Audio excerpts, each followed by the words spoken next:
足並みを揃えてゆこうお互いを信じ合う5人の仲間ボルテス5に預けた命飛ぶぜ宇宙の果てまでもみんなの笑顔も近い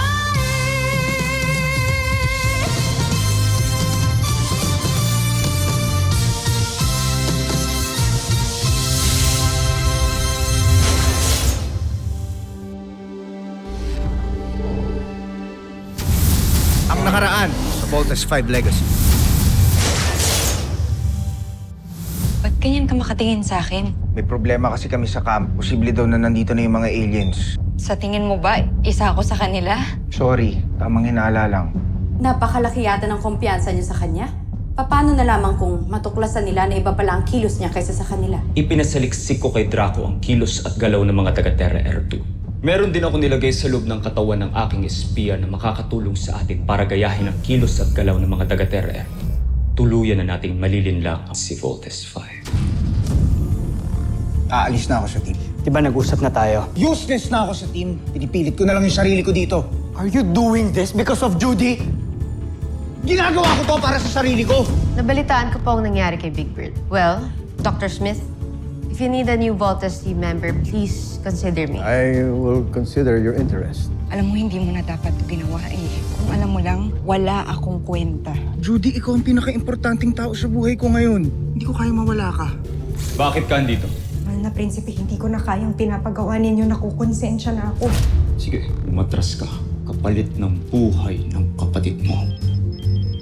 Egbert, huli ka na dito sa kampang. Training pa tayo eh. Lalabas namin sa Voltes 5 bukas. Ngayon, wala namang ibang piloto ng Volt Panzer. Ikaw lang eh. You deserve to be one of us. Judy! I'm back. Naiwan ko yung phone ko. Kasama ka sa Voltes team?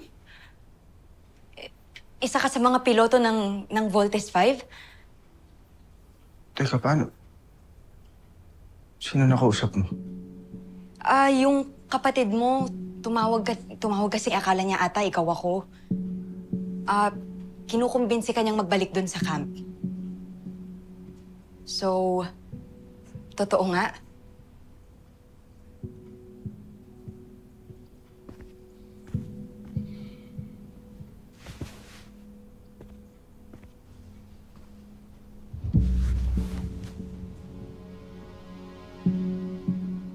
Judy, pinagkakatiwalaan kita.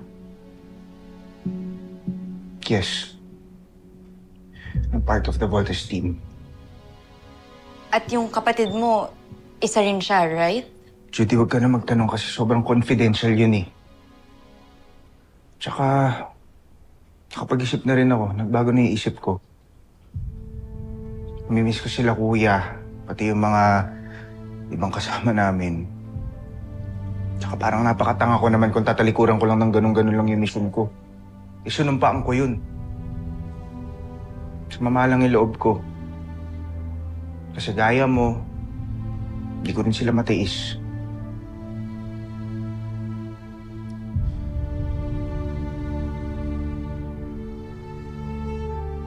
Basta, promise mo sa akin na walang makakaalam ng nalaman mo, okay?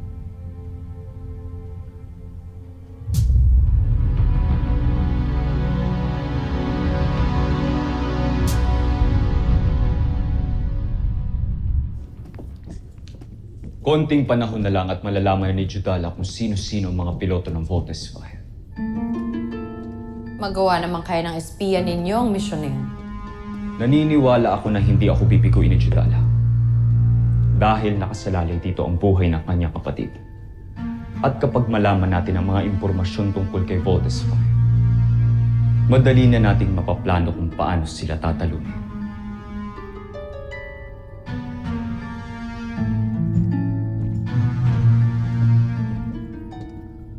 Sergeant Edwards, Meron akong mission na pagagawa sa'yo. Gusto kong gawa ng background check ng girlfriend ni Big Bird. Si Judy. Maaari ko bang malaman ng inyong concern, Dr. Smith? It's a matter of security, Sergeant Major. Okay, Dr. Smith, we'll do that. Any other information na pwede namin magamit? Narito siya isang araw kasama si Big Bird. Gusto kong kunin mo lahat ang CCTV footage ng araw na yan para maskan natin. Makilala ko kung sino talaga siya. Copy that, Dr. Smith. Let's go.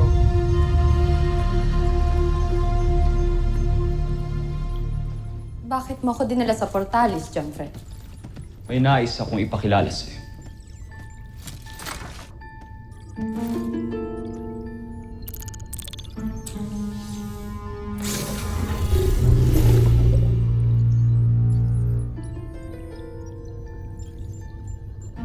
Siya ang aking espiya, Sandra. Si Judala. Ikinagagalak ko kayong makilala, General Sandra. Ganon rin kayo, mahal na prinsipe. Kinagagalak kong makaharap kayong muli.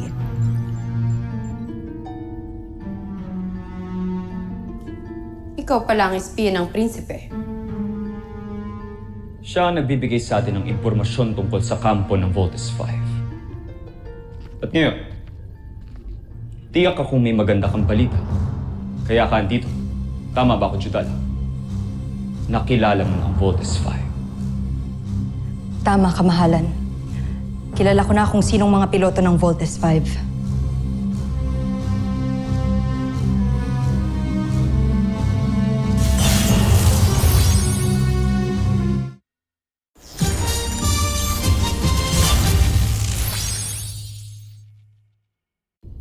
Bakit ka nakatingin lang sa akin? Sabihin mo, sino-sino ang mga piloto ng Voltes 5? Makikita ninyo ngayon, kamahalan.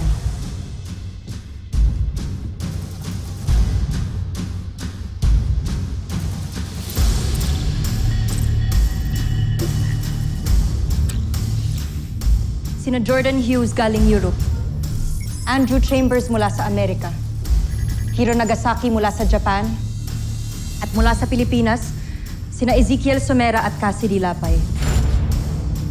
Ang mga pangalan ng mga kalarong membro ng International Drug Syndicate ay sina Jordan Hughes, galing sa Europe, Andrew Chambers mula sa Amerika, Hiro Nagasaki mula sa Japan.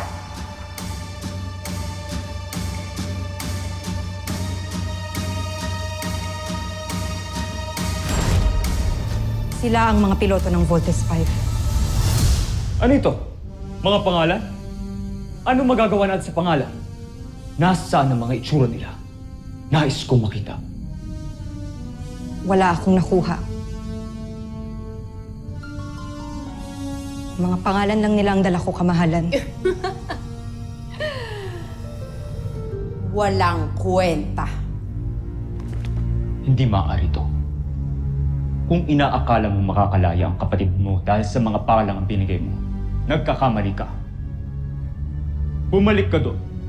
Kilalanin mo sila. Gusto kong makita ang mga itsura nila.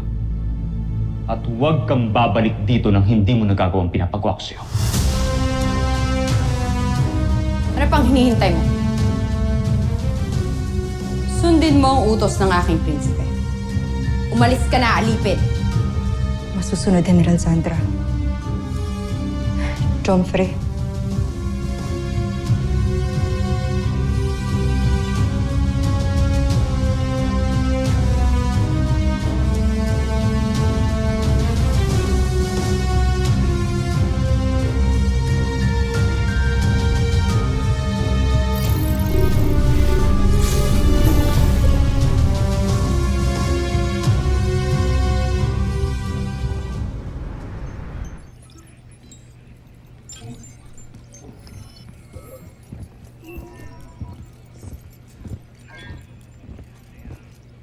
Dr. Smith?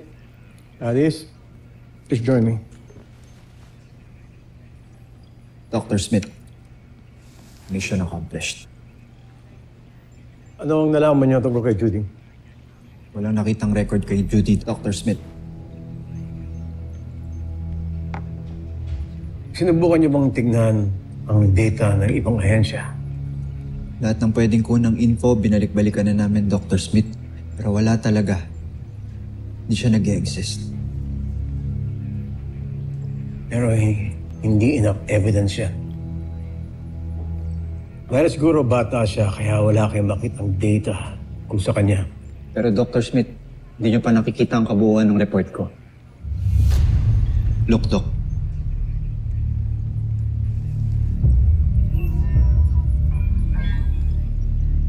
Ano bang gusto mong tignan ko dito? This doctor, hindi ko alam kung ito ba ay anomalya, pero Walang anomalya.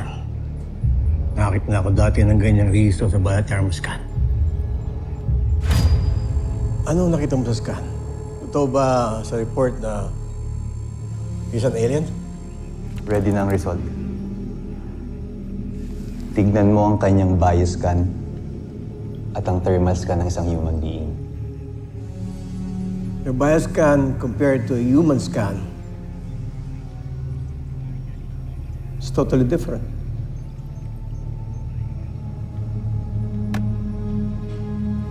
You're not human. You're an alien. Affirmative, Doc. Hindi nga siya tao.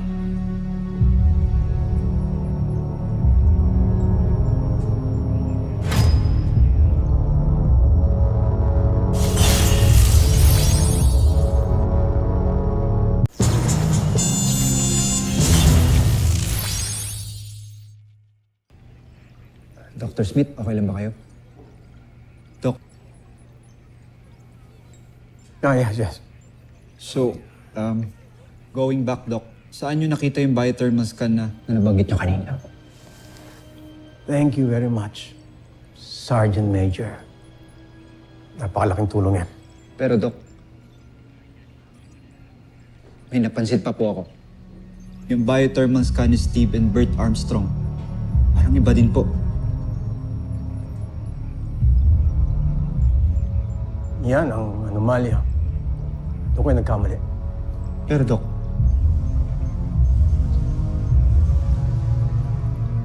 Kailangan ko bang sabihin sa'yo na kung ano man maging resulta ng report mo, ay mananatiling confidential.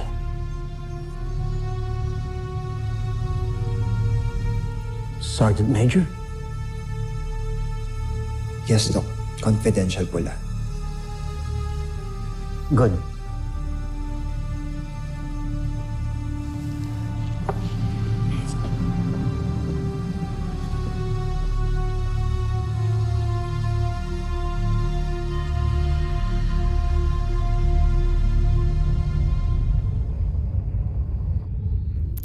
Mas lalo itong lalakas at mas magiging mapamuksa. Higit pa doon, General Zandra. Magugulat ang mga taga-Terra Air Force sa gagawin nating pagsalakay. Sigurado ako, matataranta silang lahat. Mukhang masaya kayong dalawa. Ano ba ang bago sa ating beast fighter? Walang bago, Zul. At kung meron man, hindi mo na ito kailangan malaman. Maaari bang iwan mo na kami? Nahahalata ko na pinagtataguan niyo ako. Magkakasama tayo sa misyon na to. Kung gayon, magpaalam ka muna sa ating prinsipe. Kapag pumayag ang mahal na prinsipe, sasabihin namin sa'yo ang lahat ng bagay na gusto mong malaman. Yan ay kung pahihintulutan ka niya. Ngayon, maaari bang iwan mo na kami?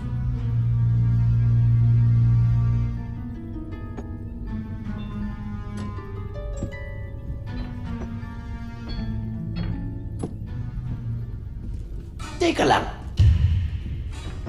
Mas maaari yatang iwan niyo ko. Kahit laboratorio ko to eh.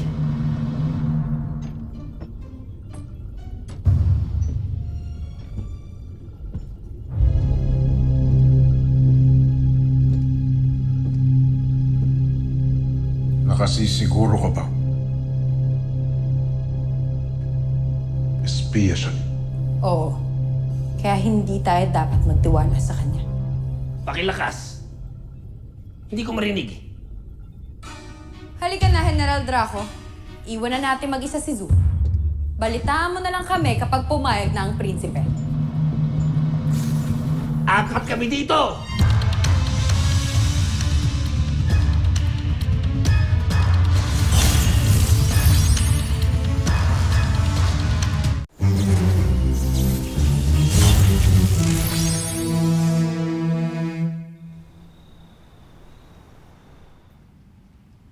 Justralov nung Teb. Sana naririnig mo ko ngayon, Amira.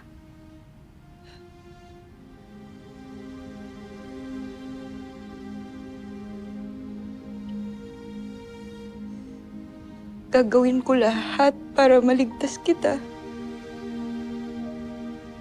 Pero hindi ko na magagawang may masaktan pa o may madamay pang ibang tao.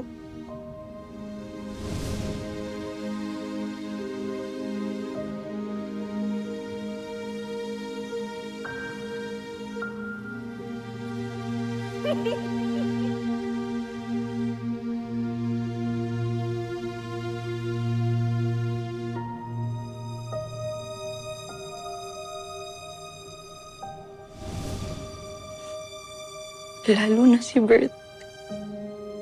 Hindi ko na kayang masaktan si Bert. Napakabuti niyang tao.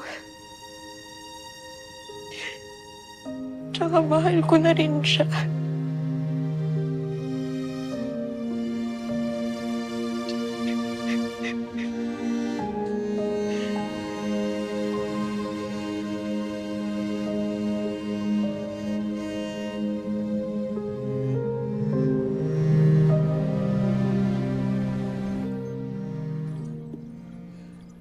Big Bird,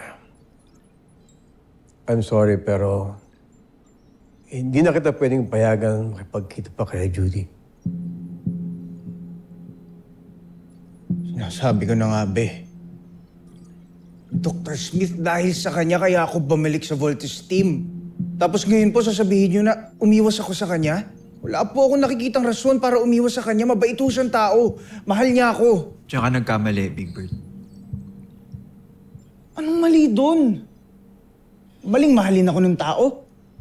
Mali maging mabuting tao? Big Bird, listen to me. Hindi tao si Judy. She is an alien. And maybe siya yung spy na pinaghihinalaan natin. What?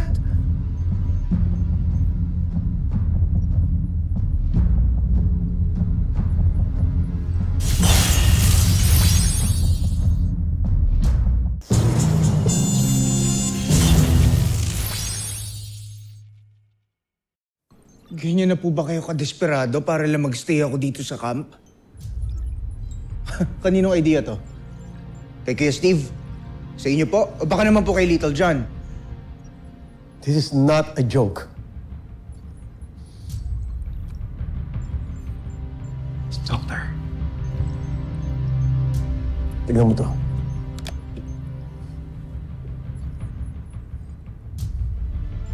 Ano po ito? Biothermal scan ng grupo nyo. I-check mo yung kay Judy. Siya lang ang naiiba.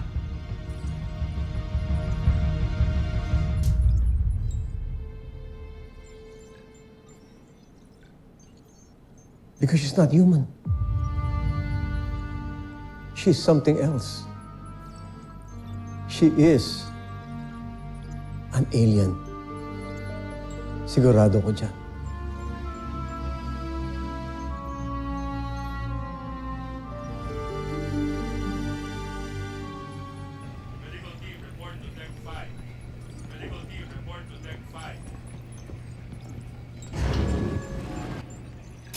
Deck 4. Gawin mo na yung pinapagawa ko sa'yo.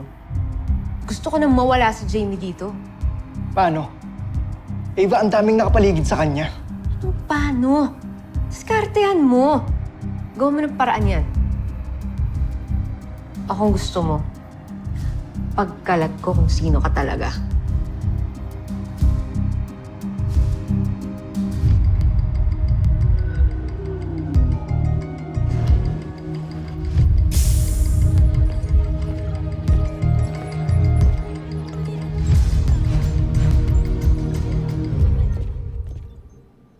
No.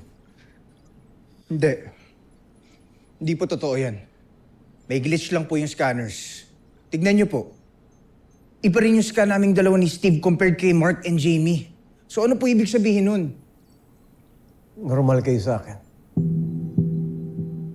Pero hindi kayong issue. Si Judy. She is an alien. Believe me. Yung damit ho, baka po sa damit, kaya po iba yung scan sa kanya. And besides, hindi po tayo sigurado kung alien ho talaga siya agad. She is an alien. Ano po akong maniniwala? May reference ba tayo na ganito talaga yung itsura ng mga alien sa thermoscan? Wala naman po tayong ibang nakikitang alien. Meron. Alam ko. Ha? Saan po? Sino siya? Hindi ko na kailangan sabihin sa'yo kung sino. Pero kilala ko siya. Kilala siya namin ni Mary Ann, ng mama mo. Many years back, siya ang naging dahilan kung bakit itinago tong camp. Dahil darating ang mga kauli niya to invade planet Earth. Kaya alam ko kung itsura ng biothermoscan ng isang alien, isang Buzinian. And Judy is a Buzinian.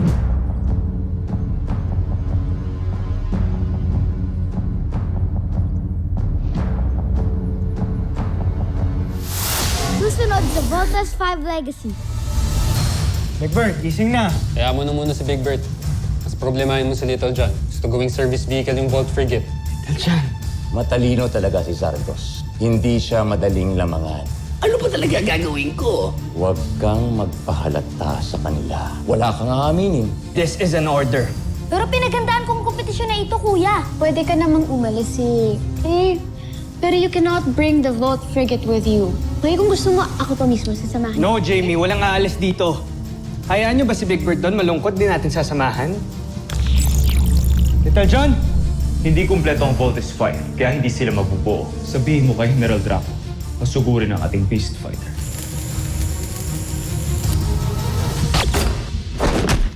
Sugod! Tandaan mo, hindi na tayo maaaring matalo pang muli.